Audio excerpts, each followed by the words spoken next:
বাসায় সচরাচর আমাদের পাস্তা কিন্তু হাতের কাছে থাকে না। তখন এরকম হাতের কাছে থাকা আটা দিয়ে পাস্তা তৈরি করে নিতে পারবেন। আবার অনেক সময় দেখা যায় আটা দিয়ে পাস্তা তৈরি করার পর কিছুক্ষণ পরে রান্নার পরেই শক্ত হয়ে যায়। তো সেটা যাতে না হয় তাই এই আটার সাথে একটা গুরুত্বপূর্ণ উপকরণ মেশাবো, যাতে করে এই আটার তৈরি পাস্তাটা অনেক সময় পর্যন্ত নরম থাকে। চলুন রেসিপিটি তাহলে শেয়ার করি। প্রথমে একটা মিক্সিং বলে হাফ কাপ পরিমাণে সাবুদানার গুঁড়া নিয়েছি। মানে প্রথমে আমি সাবুদানাটাকে খুব ভালো করে চুলার নিচে একদম গরম করে নিয়েছি।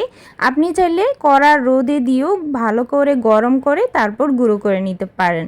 আর গুঁড়ো করে নেওয়ার পর যে কোনো একটা চিকন টাইপের চালনি দিয়ে একটু চেলে নেবেন, তাহলে একদম মিহি আটার মতো গুঁড়োটা বের হবে। তাই অবশ্যই সাবুদানার এই গুঁড়োটাকে প্রথমে খুব ভালো করে গরম করে তবেই গুঁড়ো করা যাবে, না হলে কিন্তু গুঁড়ো করা সম্ভব হবে না।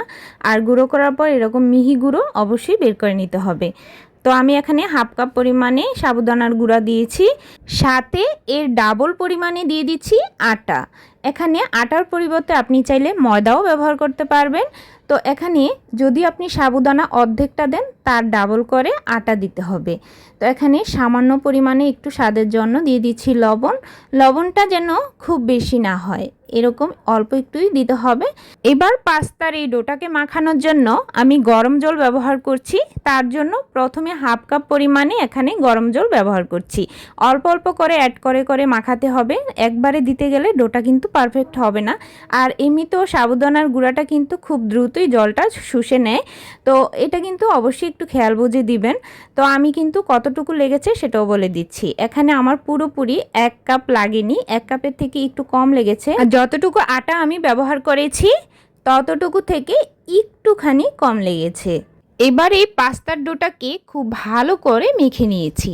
আর খুব ভালো করে মাখানোর পর আমি একটা বোর্ডে নিয়ে একটু ছোট ছোট করে লেচিগুলো কেটে নিব। যেহেতু আমি রুটির শেপে প্রথমে বেলে নিব, তার জন্য প্রথমে এরকম ডোগুলো কেটে নিতে হবে। আর এতে করেই সুবিধা হবে, খুব দ্রুত বেলা যাবে। তো আমি প্রথমে একটা ডো নিয়ে নিচ্ছি, আর তারপর এখানে আটার গুঁড়ো ছিটিয়ে দিচ্ছি। আটার গুঁড়ো দিয়েই বেলে নিচ্ছি, এতে করে খুব ভালোভাবে বেলা যাবে। পাস্তার জন্য এই রুটিটাকে একটু পাতলা করেই বেলে নিতে হবে, না হলে কিন্তু পাস্তাগুলো শেপ সুন্দরভাবে দেওয়া যাবে না। তার জন্য যেন ভারী না হয় সেদিকে অবশ্যই খেয়াল রাখবেন। আর একটু গুঁড়ো ছিটিয়ে ছিটিয়ে এভাবে বেলে নিতে হবে। তো আমি সেটাই করেছি, যতটা সম্ভব একটু বড় করে নিয়েছি।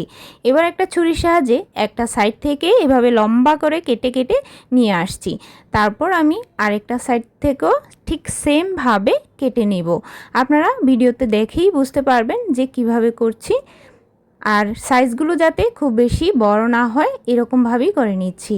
দেখুন খুব বেশি কিন্তু বড় করিনি, 4 কোণ সাইজ করে এভাবে কেটে নিয়েছি। সবগুলো যখন কাটা হয়ে যাবে তখন আমি এখানে একটা বড় সাইজের কাঁটা চামচ নিয়েছি। কাঁটা চামচের উল্টো দিকে এক টুকরো নিয়ে নিয়েছি। আর তারপর একটু আঙুলের সাহায্যে চেপে চেপে শেপটা ভালো করে উঠিয়ে নিয়েছি। তারপর এরকম গোল গোল রোলের মতো করে সামনের দিকে প্রেস করলেই হয়ে যাবে। আর দুটো সাইড আমি এভাবে সিল করে দিচ্ছি। এই দুটো সাইড সিল করলেও হবে, না করলেও কিন্তু কোনো সমস্যা হবে না।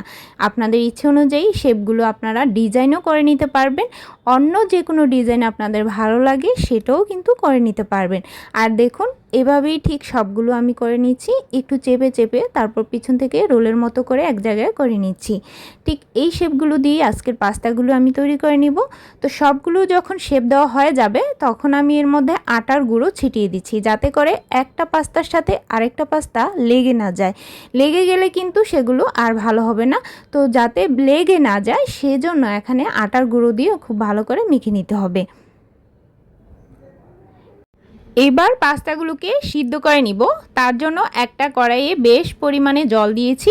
জলটা গরম বসিয়ে রেখে এর মধ্যে দিয়ে দিচ্ছি কয়েক ফোঁটা রান্নার রেগুলার তেলটাই এখানে ব্যবহার করেছি। এবার জলের সাথে তেলটাকে খুব ভালো করে মিক্স করার পর এরকম যখন খুব ভালোভাবে ফুটে উঠবে তখনই আটার এই পাস্তাগুলো একে একে জলের মধ্যে ডুবিয়ে দিতে হবে, আর তারপর একটু নেড়ে চেড়ে জলের সাথে মিশিয়ে দিতে হবে যেন একটার সাথে আরেকটা লেগে না থাকে। আর একটু ভালোভাবে হাই হিটে জাল করার পর দেখবেন যে সবগুলো পাস্তা ধীরে ধীরে উপরে ভেসে ওঠা শুরু করেছে। আর তারপর 2 থেকে 3 মিনিটের মতো ফুটিয়ে নিলেই কিন্তু হয়ে যাবে।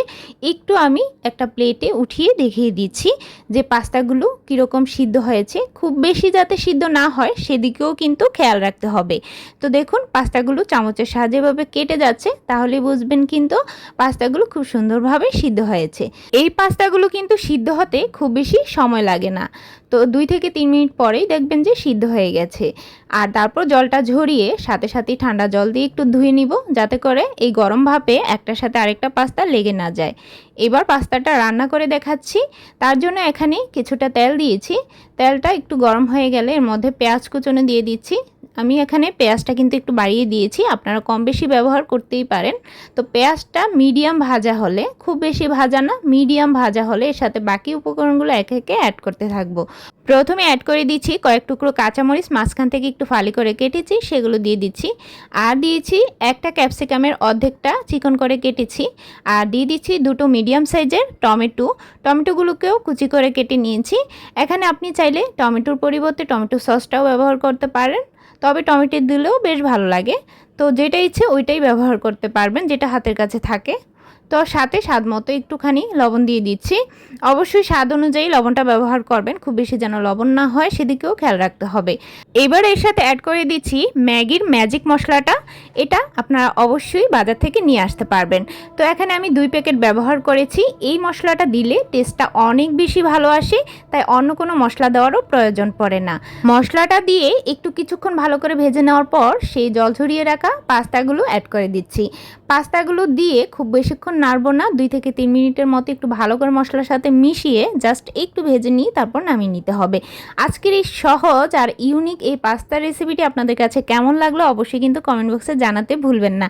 আর এই পাস্তাটা অবশ্যই বাসায় ট্রাই করার অনুরোধ রইল। আমি আশা করি এই পাস্তাটা যদি একবার বানিয়ে খান বারবার বানিয়ে খেতে ইচ্ছে করবে।